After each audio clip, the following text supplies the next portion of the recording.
Hey everybody, it's Jason Blaha here, and today I want to answer a question I've had a couple people different ask. They've said, something I've noticed is that with your clients and with yourself, irrespective of where their weak links are, you always add a little bit of tricep work, but you never add direct pec work like flies or anything to people's bench press programming. Why is that? And the answer to that is pretty straightforward. There's a couple of reasons, and no, it's not about just weak point training, because someone who doesn't have weak triceps, I only have them do a little bit of tricep work. I might only have them do band work for their triceps, but we still add tricep work. But I always stick with the multi-joint movements for building their pecs if pecs are a weak link. So, a couple things to think about. First of all, when we're looking at overall development, what you need to keep in mind is that when we start looking at the science, the research, everything that we have, number one, we know that pectorals have a lower work capacity and workload tolerance than triceps do. So, in other words, your maximum recoverable volume for triceps will almost always be higher than it will be for pectorals. Pectorals actually can't always handle large amounts of work relative to that. In fact, pectorals seem to be fairly easy to start, I don't want to use the term overtraining, to overreach with, to the point where the tendons get inflamed fairly easy. In other words, pectorals can only handle so much workload. Triceps can handle a lot more work. Triceps are also less prone to injury. So that's something to think about right there. So on a balanced program, if let's say you're trying to just maximize both, you would still generally add some tricep work to all your chest pressing. Okay, because of that factor, and because there are heads of the tricep that do not get maximally stimulated on pressing, whereas in a flat bench can stimulate all portions of the pectoral. All heads, all portions, upper, lower, all of it can be worked pretty effectively with just a flat bench. And even if you wanted to work other areas with more bias, you only have to change the angle. Go to a decline to work a little more lower, go to an incline to work a little more upper. It's not that difficult. So realistically speaking, if you have a pectoral weakness, what do you need to do? Simply do more chest pressing, or add a second angle of a chest press, right? Just add a second exercise. Done. Easy. The other thing to think about when we start looking at max bench pressing versus rep work, what's the data tend to indicate on the bench press? That the further you are from a 1 rep max, the more pectoral gets worked relative to the tricep.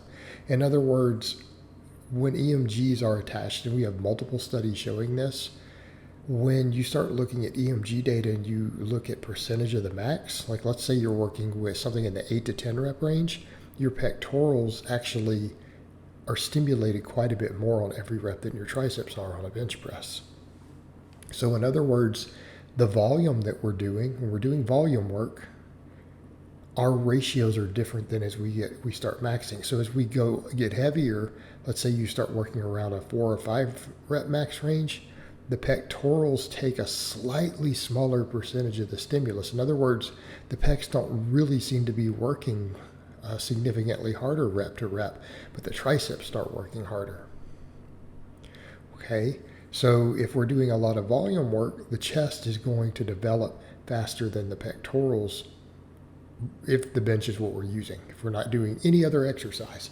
But as we start getting close to a 1 rep max, we find the triceps get more and more activated at a much higher increase as the weight gets stronger than the pectorals do.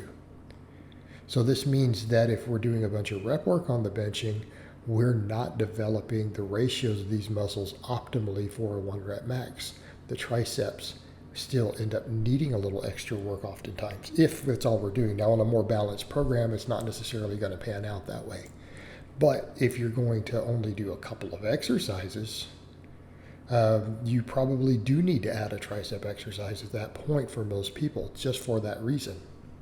Just because of the fact that happens. Furthermore, the long head of the tricep doesn't get significantly worked on rep work, on bench pressing, but when we go to a max, the EMG shows that it lights up a lot. Like, so not only do the triceps get disproportionately more used more and more as we get heavier, but the long head does.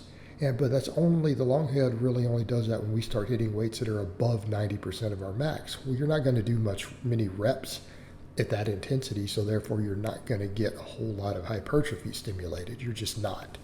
Okay, it's very hard to get big doing 3 triples with 95% of your max. I'm sorry, three singles. You're not even going to be able to do triples with that. You can't. So the long head gets used more there, but you can't really build it there.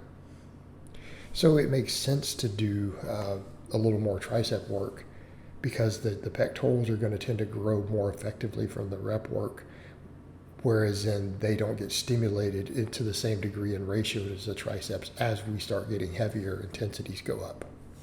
So again, it kind of makes sense to do that. So realistically speaking, all your chest pressing can maximize pec development quite easily. So we don't really need to add these single joint movements. I'm not saying you couldn't. I'm just saying it's very redundant. It's not good use of exercise economy. The triceps should really get that. All right, then we come over, let's talk about injury prevention. Remember we talked about with the overuse thing? Well, that's part of it. If we have an overuse situation occurring, then that means that the pectorals are going to tend to be slightly more injury prone than the triceps anyway. So that's one thing to think about. Then number 2, we know from years and years in the powerlifting world that when we do start hitting maxes on bench presses, or even getting failure on bench press, right? You fail a rep or get close to failure or grind, that weak triceps seems to increase the risk of a shoulder injury. Okay.